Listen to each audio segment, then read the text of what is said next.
আসুন শবে বরাতের বিষয়ে জেনে নিই।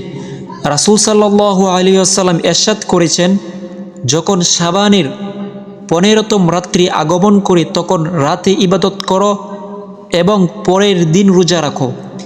এই রাতে এই বছর যতগুলি সন্তান জন্মগ্রহণ করবে তা লিপিবদ্ধ লিখে রাখা হবে, আর এই বছর যত লোক মৃত্যুবরণ করবে তাও লিপিবদ্ধ করা হবে, অর্থাৎ লিখে রাখা হবে।